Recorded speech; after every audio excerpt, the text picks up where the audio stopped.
With a chunk of background material behind us, let's go over everything wrong with Phil's various claims and statements.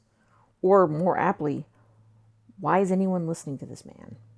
At the end of November, the questionably named fightforlolita.com was updated with this. First and foremost, I want you to bring your attention to the word consequently. That means as a result. As noted in the post itself, the 45-day ultimatum was issued on November 1st and was a response to the issues outlined in the July and September 2023 USDA reports, which was made public knowledge on or around October 26, 2023. Phil himself tweeted that a post made by the Seaquarium on November 9th was what prompted him to action. More on this later. Official correspondence made it abundantly clear that the USDA reports from July and September 2023 were what prompted their ultimatum. The viral video in question didn't even show up until mid-November, when things had already been happening for weeks. Absent Phil are UrgentSeas input. Some more of his direct claims? Unfortunately, it's illegal. I don't say unfortunately, it's actually fortunate, but breeding manatees in captivity is illegal. If you remember from the first video, no, this simply isn't true. Prohibited and illegal aren't the same thing. There is no legislation or law that says manatees can't be bred. It's simply a common sense policy, and is the reason why male and female manatees can't be housed together. Here's what's really important to note of Clarity. She's not owned by SeaWorld. She's been taken by Florida Fish and Wildlife. Now, what do? They release animals back into the wild. That's their job.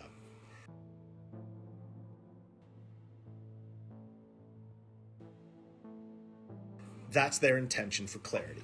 Now, Clarity is currently considered critical stable, so she's not in the best of health, but she is obviously under great care in the moment. But the plan is, she might go back into the wild, or rather into the wild. She was born into captivity, as we know. She might be a candidate for return to the wild, depending on what her behavior exhibits. So everything has to do as to whether or not captivity has compromised these animals too much, or whether or not they're capable. Spoken like someone who has no idea what he's talking about. Clarity wasn't captive born. She is essentially an unreleasable rescue. She was rescued in 2009. A boat injury had shattered several vertebrae in her back. She healed somewhat, but due to the state of her back, wasn't considered a candidate for release. There's two things you need to know about manatee rescues. There are only 3 categories for the rescues to fall in: releasable, conditionally releasable, and conditionally non-releasable. There isn't an official unreleasable category. The strongest it gets is conditionally non-releasable, which is how Clarity is classified. Unlike with cetaceans and other marine mammals, for manatees there isn't a sheer unreleasable category because the whole idea is to return manatees to the wild. And due to the massive and ongoing need for manatee care, everyone involved does their best to get manatees rehabbed and ready to release as soon as possible. And this isn't just done for space reasons. The paper on survival data referenced in the last video indicates that the longer a manatee is held captive, the worse its chances for survival in the wild get. Clarity hasn't been released for 14 years due to her injuries. If they haven't cleared her for release by now, it's not likely that they're going to. Love to see him, just not alone. That's coming. That's happening. He's going to see another manatee for the first time forever. Romeo hadn't been alone forever. He'd been by himself since February, which was when Hammerhead was released. Given the historical number of manatees that the Seaquarium were involved in the rehab and release of, and the breeding program that Romeo had prior been a part of, it's likely Romeo had rarely, if ever, been alone prior this year. Phil himself posted a video last December noting the manatees, plural, in the tank. And the thing that I can't help but laugh at is there are people out there that are saying, "Oh, this has been planned for months," and Miami Seaquarium especially. It's any abuse apologist would say it, but they're saying, "Oh, this has been planned for months. We were doing this." Really? Why in such a case would the Miami Seaquarium declare November as Manatee Awareness Month and not mention that they had all these intentions with their manatees, or they were going to do something? No, none of this was happening. Not only is this a hilarious example of gaslighting, but November is Manatee Awareness Month in Florida, and it has been since 2005. The Seaquarium's been posting about it on social media for at least a decade that I've found.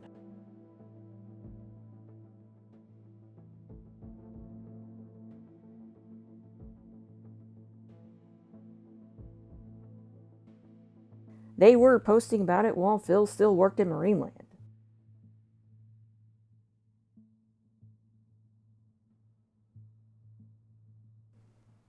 And besides that, since when do marine mammal facilities discuss that they're moving animals around? If you do hear about it, it's generally really high profile, or it's been given away by the permits, which doesn't apply here. You usually hear about it after the fact. They're just wanting to shit. Like, you know how many people are shitting on us for Romeo? As if, like, you guys didn't do nothing. It's like, what? They're like, they were planning on moving him long ago. It's like, yeah, well, who the fuck do you think was flying drones and helicopters over Romeo this whole time? What the fuck? But it's of no matter. To my knowledge, prior this whole viral video thing, Phil really only significantly mentioned Romeo once before, in which he not only knew nothing about Romeo, he was in obvious doubt of what could even be done about the whole situation. Maybe I missed something, but he certainly wasn't talking about Romeo, or manatees in general, with any frequency or urgency. If this material exists, feel free to prove me wrong. Here's some more empty claims from him. Maybe with my lawsuit, I'll demand they move some manatees. I haven't saved any manatees yet. Maybe it's time to save manatees. We'll see. But in very little time, we will be making an offer for those manatees. We will be making an offer to move those manatees, and we will pay for it. And they can't say no to that, can they? If they do, we all know why. His words. Hide nor hair of any of this. Big, empty claims seem to be his specialty. Do people think this aquarium's never been the target of sustained public ire before? That protests have never happened there? Why have drones been flown over this aquarium basically since drones came out, and only the guy known mainly for getting sued about things manages to get sued? A complete mystery. Last but not least, Is Save the Manatee Club involved? I've messaged them. The thing about Save the Manatee Club is they can't do much for captive manatees. Frankly, they're a danger to captive manatees because they endorse certain captivities. So no, I'm not looking for a whole heck of a lot of involvement from them. I just don't care to. I'd rather skip middlemen that have already got a little bit of blood on their hands. So no, they can. The only statement they issue is that they will continue to encourage the best captivity of manatees. I'm not looking for that. That's not good enough. They should be instead exposing the worst kind. That's what I want to see. They have made no statement about Romeo's manatee existence. They've merely made a statement about how they hate bad captivity and continue to monitor Romeo's situation. So what are you doing? Watching me on the internet? Yeah, that's not good enough. Do something. Do something. So as far as Save Manatee Club is, fucking do something. Or else, no, I have no interest in involving them. Again, if you remember in the first video, we touched on the MRP. The Save the Manatee Club is part of the MRP. It was one of the main founding members of the MRP. It's the fiduciary sponsor of the MRP. As far as I can tell, it's one of Florida's leading support structures for what good does get done for manatees. This is their statement on Romeo that was being referred to. The club is actively engaged in direct communication with all relevant parties, which is exactly what one would expect to be happening at that point.